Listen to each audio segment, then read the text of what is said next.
Hi, I'm Chris Adams. I'm going to talk about perfect fourth tuning and why study triads. So, here we go.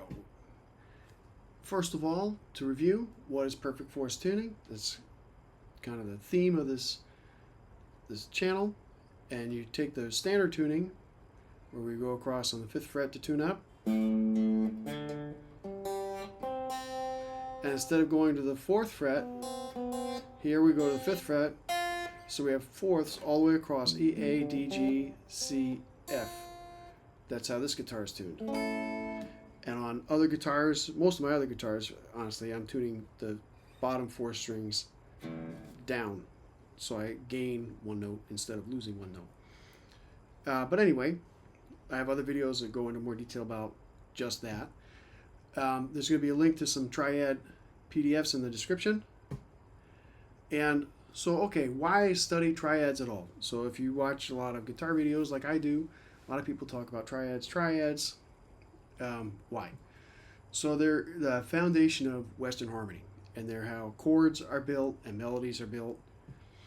And when you start to learn them and you start to internalize the sounds of a major triad, minor triad, diminished triad, whoops,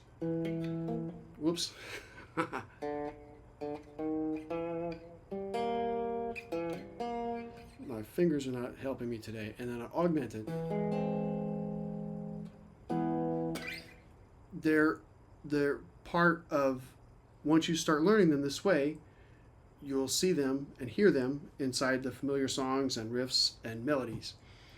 And when you think in terms of a triad instead of just a pattern, your improvisation can become more musical sounding as you're going across chord tones instead of just up and down a box pattern that we might know already. And they also really help you train your ear. And if after you're working on your majors or whatever sounds you're trying to get, you're going to recognize the chord qualities more, whether it's major or minor, and they'll say, oh, this is a major chord, but we're going to put an E in the bass. So this is A major triad with an E in the bass. And all of a sudden you get a kind of fancy chord where you get, this is like the major 7th plus the 9th. So you get a fancy sound with just one extra note. So that's another reason to learn triads. And when you learn them the way I've learned them, and especially applying them to the perfect fourth tuning, you see how they connect with each other, connect up and down the fretboard. So for the next 10 videos or so, I'm going to go into detail about how the triads work. And they can, once you start getting into triads, you can kind of have like a huge variety of practice combinations. You can use diatonic triads, inversions, and it'll keep your brain busy, which is part of the point of practicing. And once you spend some time just working your mind, and then you put on a jam track, you're like, oh, wow, I'm starting to get more fluid now because I hear in the jam track that's a minor triad, and I know my minor triad in a couple of different spots. So that's going to be good. And they open the door to the more advanced harmonic ideas if that's the direction you want to go in, whether you're playing jazz or metal or something like that, that's going to like start to go on different pathways. You want to start with a foundation of the triad so that you can so you don't get lost immediately as you extend beyond it. So why use a fourth tuning when you're learning or relearning guitar this way? And you just do the math.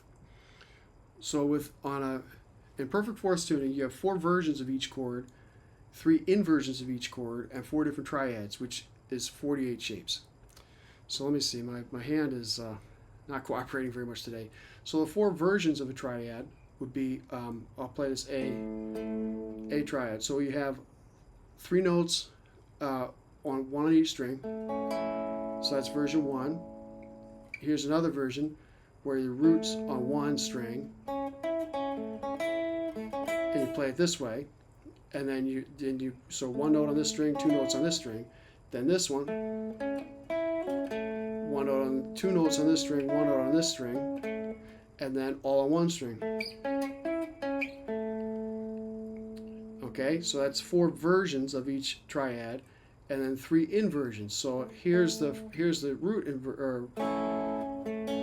and when you start on the third of the triad, that's the first inversion. So you have the same thing with the first inversion. You have this way, you know, with the 3 5 1, and then 3 5 1, played across 2 strings like this, and then played like this. That's the third one, and then whoops. Oh, that's a big one. I messed myself up. I didn't practice enough. So it's a fourth. So we go up from here. It's a minor third, and then from this is a fourth. Kind of a big interval for me today. So that's the second inversion, first inversion. Second inversion is this shape, kind of the E shape. My fingers are kind of, so you're going to play 9th fret, 9th fret, 8th fret, the E shape. So we're going to play it up here. So here's the first version of that, and then so 1 note on this string and 2 notes on that string, and then the verse.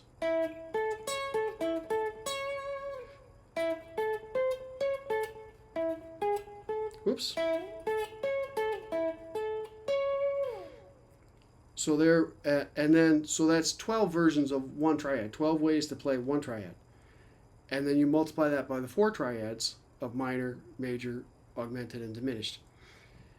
But let's do that in cage. But it's still kind of manageable. 48 shapes, but it's kind of the same idea repeated with the same concept. So it's similar concepts.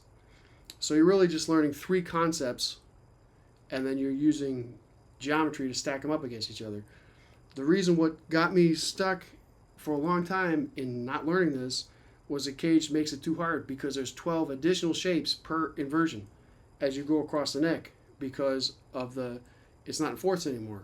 This relationship between the G and the B is a major third. So what does that do to our math? So when you have 4 inversions, same 4 times same 3 times the same 4 triads, we start out with 48. And then we add 12 additional shapes per triad, and that's 576 shapes just to get through triads, not 7th chords or anything. So that's like, and that was just a non-starter because I'm basically pretty lazy. I'm not going to put in the time. And one thing that I've learned on YouTube is that the people that are really good, like the guitar gods of my day and everybody's day, they practiced like crazy. They weren't necessarily gifted. They worked like complete maniacs. 12 hours a day practice. Steve Vai, legend. 12 hours a day practice for 7 or 8 years to learn that. So here's a concrete example. So with perfect 4 shape, you get 1 shape. So you take the G shape. We'll play it here on the 5th fret, which in this case is an A chord. And then to go to the D chord, you just move over. D triad, just move over. And then we're going to play the G triad, same fingering, and then we're going to play what's after G, C. That's it, 1 shape. Whoops. And then for cage, we have 3 shapes for the same idea. So the first 2 are the same. And if we want to play the chord across, a C chord, in the cage shape, it would be you're playing actually the E, this shape, but you're playing the top part of the E shape, which sounds like this, but you play it up a fret up. So that looks like this when you're playing like the I call it kind of F shape. When you're playing down here, you play these 3 notes as an F shape, and the last one you're playing the A shape. So you're playing 2 versions of the G shape, and then the E shape, the middle portion of the E shape, and the A shape. So that's a lot.